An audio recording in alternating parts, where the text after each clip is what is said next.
Bonjour à tous et bienvenue dans ce 13e épisode de Wood Theory. Aujourd'hui, on va parler du plaquage.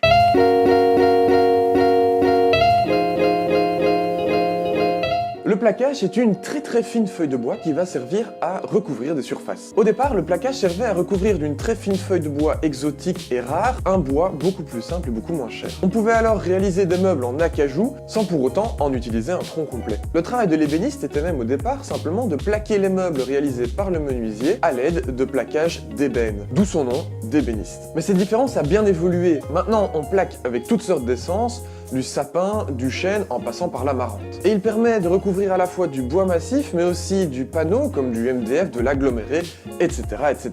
Le plaquage, comme toutes les autres formes de bois, est obtenu par la découpe d'un tronc, soit par sciage pour des épaisseurs assez importantes, soit par déroulage, semi-déroulage ou tranchage. On peut alors, grâce à ces techniques, obtenir des plaquages dont l'épaisseur est inférieure au millimètre. On utilise par exemple de plus en plus des plaquages qui ne font que 6/10 pour plaquer le MDF ou l'aggloméré. Comme pour le bois massif, dépendant de la manière dont on va le couper, on va pouvoir y retrouver de la dosse, du faux quartier et du quartier. On va même pouvoir y retrouver de la loupe, ça on en parlera dans un autre épisode, parce que l'intérêt du plaquage c'est aussi et surtout de travailler avec les dessins du bois. On va ensuite coller ces feuilles de plaquage sur un support, que ce soit du bois massif ou du panneau, à l'aide de colle à bois. Pour ça, je vous renvoie à la vidéo précédente, et une énorme pression pour éviter que le plaquage ne bouge lors du séchage. On peut alors jouer avec les différents dessins du bois en ouvrant notre paquet de plaquage dans différentes positions. C'est pourquoi il est très important de toujours bien garder son paquet de plaquage dans l'ordre. Il faut que les feuilles se suivent et qu'une fois mises l'une sur l'autre, elles restent bien dans l'ordre dans lequel elles ont été coupées dans le tronc. Il est important à noter que le plaquage aujourd'hui peut aussi être utilisé pour autre chose que simplement plaquer des surfaces. Il existe plein d'exemples d'éléments créés avec du plaquage grâce à sa finesse, et pour ça je vous invite à laisser dans les commentaires des exemples, des idées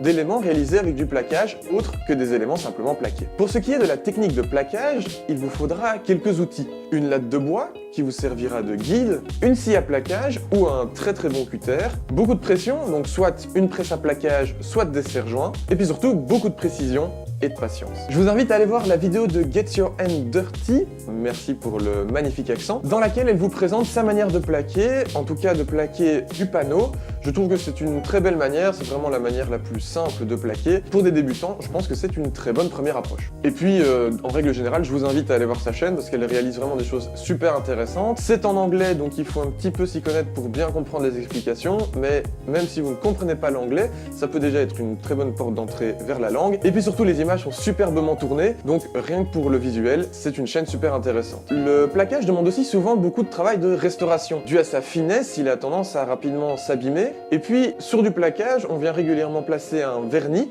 qui lui peut finir par s'écailler ou disparaître. La restauration du plaquage n'est pas chose aisée parce que s'il a déjà été restauré un certain nombre de fois, il devient de plus en plus fin et donc ça devient de plus en plus difficile de ne pas l'abîmer. On ne sait pas combien de restaurateurs sont passés avant nous et donc on doit toujours un petit peu se lancer à l'aveuglette dans la restauration de ce plaquage. On est parfois obligé de réaliser des greffes en restant le plus discret possible, mais je vais vous épargner les détails de restauration dans cette vidéo car je ferai certainement plus tard une vidéo spéciale sur la restauration. Finalement, le plaquage n'est pas une technique utilisée régulièrement par les ébénistes débutants. C'est une technique assez complexe qui peut demander pas mal d'outils juste pour le pressage, mais par contre c'est quelque chose qu'on va retrouver extrêmement régulièrement sur les panneaux qu'on achète, que ce soit du multiplex, du MDF ou de l'aggloméré, et donc je pense qu'il était intéressant de savoir d'où venait ce plaquage, quelle était vraiment son origine, et surtout vous dire de faire bien attention lorsque vous avez acheté un panneau plaqué.